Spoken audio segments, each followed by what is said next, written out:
aset yang mau dijual untuk bertanggung jawab terhadap anaknya ini tapi sampai saat ini nggak ada hilalnya lah istilahnya, itu nggak ada hilal sama sekali.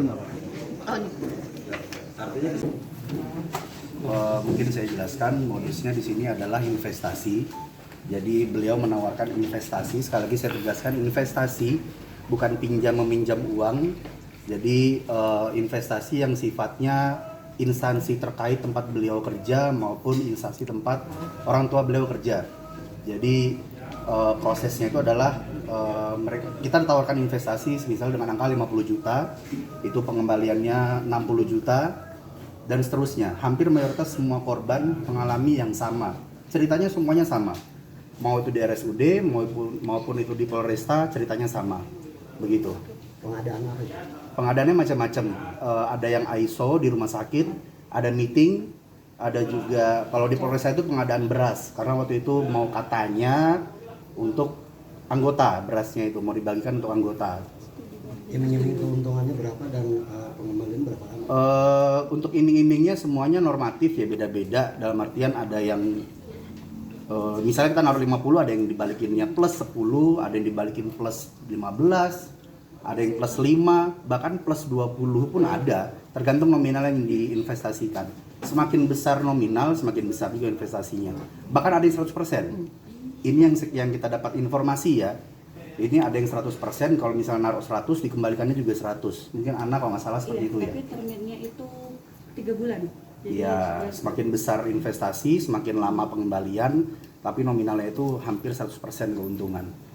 Kontraknya berapa lama itu? 3 bulan kurang lebih. 3 bulan udah dapat. Iya, betul. Kalau yang fee-nya kecil-kecil, bisa 5 juta, 10 juta itu bisa sebulan, ada yang 2 minggu, beda-beda. 3 hari. Jadi berbeda-beda ya, macam-macam. Iya. Sejauh ini alangkah para korban itu melaporkan ada kesulitan atau seperti apa sih? Bagaimana? Sementara ini kita banyak yang karena baru yang diterima itu di Polresta Bogor. Menurut kami ya, ini menurut kami juga tidak paham betul terkait prosedurial pelaporan di kepolisian. Ini asumsi kami merasa lamban prosesnya karena dalam proses penyelidikan ini buktinya sudah konkret, sudah real, harusnya sudah naik di tingkat penyidikan, harusnya.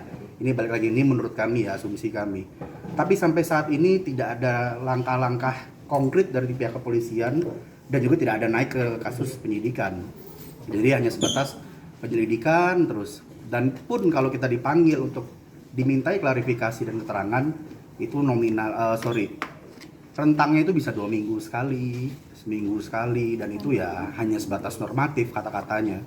Yang ditanyakan hanya berulang itu dan itu saja. Itu menurut kami. Bayar laporan selain di Polresta di mana lagi?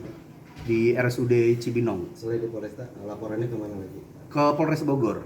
Ke Polres Bogor tapi ditolak. Nanti buktinya bisa teman-teman yang tim yang lain bantu untuk menyiapkan atau difoto. Mas sendiri alami kerugian berapa, Mas? Kenapa? Alami kerugian berapa, Mas sendiri? Rata-rata kalau untuk kerugian teman-teman ini puluhan sampai ratusan. Jadi ada yang nilainya kecil, dan nilai kecil ini rata-rata juga mereka nggak mau menuntut. Ya istilahnya ongkos untuk memperjuangkan hukum di Indonesia ini kan mahal kurang lebih istilahnya. Jadi mereka juga takut nggak ada dana juga, karena banyak juga dana-dana di sini yang dana produktif yang dipakai. Ini ada yang untuk operasi, akhirnya dananya 100% semuanya hilang. Ada yang buat nikah, ada juga yang buat berobat neneknya, dan innalillahi neneknya pun akhirnya sudah meninggal. Macam-macam ceritanya banyak. Dan nominal kembali lagi saya sebutkan sifatnya semuanya beda-beda, puluhan sampai ratusan. Ini salah satu korban kawan kami, itu nominalnya ratusan. Tadi total korban sama kerugian totalnya berapa? Gimana? Maaf? Total korban dan total kerugiannya berapa? Total korban saat ini pasca radar Bogor itu terbit itu 30 orang kurang lebih. Dengan total yang diprediksi dan diduga oleh kami itu di angka hampir 7 miliar. Kalau korban tinggal di mana saja? Korban ini mayoritas banyaknya di Bogor, entah itu di kabupaten ataupun di kota. Tapi ternyata ada juga yang di Jakarta banyak korbannya. Karena info yang kami dapat, balik lagi, pasca itu terbit di radar Bogor, ternyata ada Beliau dulu kuliah di salah satu universitas di Jakarta. Nah, rekan beliau juga ada yang kena.